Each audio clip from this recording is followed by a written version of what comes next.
এই অসহায় বৃদ্ধ মাকে দেখতে পাচ্ছেন, তিনি পানির মধ্য দিয়ে হেঁটে হেঁটে তার ঘরে যাচ্ছে। আমরা এই অসহায় বৃদ্ধ মা এবং তার প্রতিবন্ধী ছেলেকে যেখানে ঘর নির্মাণ করে দিয়েছি, তার ঘরে যাওয়ার রাস্তাটা পানির নিচে ডুবে গেছে। আপনারা দেখতে পাচ্ছেন যে বৃদ্ধ মা তিনি পানির মধ্য দিয়ে হেঁটে তার ঘরে যাচ্ছে। আসলে আমরা যেখানে এই বৃদ্ধ মা ছেলেকে ঘরটা নির্মাণ করে দিয়েছি, এইটা জমির মধ্যে একটা উঁচু জায়গা, এইটা পুকুর। এই যে পুকুরের সাইড দিয়ে একটু ছোট রাস্তা আছে, সেটা পানির নিচে ডুবে গেছে। আসলে এগুলা বৃষ্টির পানি, বন্যার কোনো পানি না। আসলে এই অবস্থায় আমরা এই অসহায় মা ছেলেকে আমরা এখানে রাখতে চাচ্ছি না, আর যার জায়গা সেও রাখতে দেবে না। দেখুন, অবশেষে তিনি তার ঘরে আসলেন। এই যে এইটা তার ঘর। আপনারা অনেকেই এই বৃদ্ধ মা ছেলেকে চেনেন। তিনি বাজারে গিয়েছিলেন পান সুপারি নেওয়ার জন্য। এই যে তার হাতে পান সুপারি, তিনি এগুলো রেখে দিলেন। এই যে এই বৃদ্ধ মা এবং তার যে ছেলেটি, তিনি দেখুন এখানে শুয়ে আছে। আমি আপনাদেরকে একটু দেখাই, তিনি হয়তো ঘুম আসছে।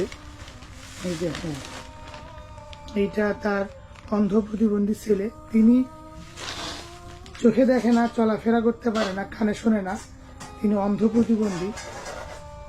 আর এইটা তার মা। এই যে তিনি আমাকে আলু দেখাচ্ছেন আর ডিম দেখাচ্ছেন। তিনি রান্নার জন্য এগুলো হয়তো বের করছিল, রান্না করতে পারে নাই। দর্শক, আমি আপনাদের একটা গুরুত্বপূর্ণ কথা বলতে চাই। আসলে এই বৃদ্ধ মাকে যখন আমরা এই মাটির চুলা দিয়েছি, তিনি ঠিক মতো রান্না করতে পারে না, আবার তাদের ঠিক মতো খাওয়াও হয় না। তো আমরা চাচ্ছিলাম আবারও এই অসহায় মাকে আমরা একটা গ্যাসের চুলা কিনে দেবো। কারণ দেখুন, তাদের চেহারা আগের থেকে অনেক খারাপ হয়ে গেছে। তারা ঠিক মতো 3 বেলা খেতে পারতেছে না, কারণ তিনি এই মাটির চুলায় রান্না করতে পারে না। রান্না হয়েছে, রান্না হয়েছে, রান্না। এই বৃদ্ধ মা বলতেছে তিনি তার মাটির চুলায় আগুন জ্বালাইতে পারে না। আসলে তার অনেক কষ্ট হয়ে গেছে, তাদের চেহারা আগের থেকে অনেক মলিন হয়ে গেছে। তাই আমরা চাচ্ছিলাম যে আবারও আমরা এই বৃদ্ধ মাকে একটা গ্যাসের চুলা কিনে দেবো। আসলে মানে কিছুই করার নেই। তাছাড়া এর আগে আপনারা দেখেছিলেন তার যে গ্যাসের চুলাটি ছিল, এইটা এখানে আগুন লেগে এই জায়গায় একটু ক্ষতি হয়েছে। এই যে এখানে কালা হয়ে আছে, আর এই যে তার সিলিন্ডারটি এখনো আছে।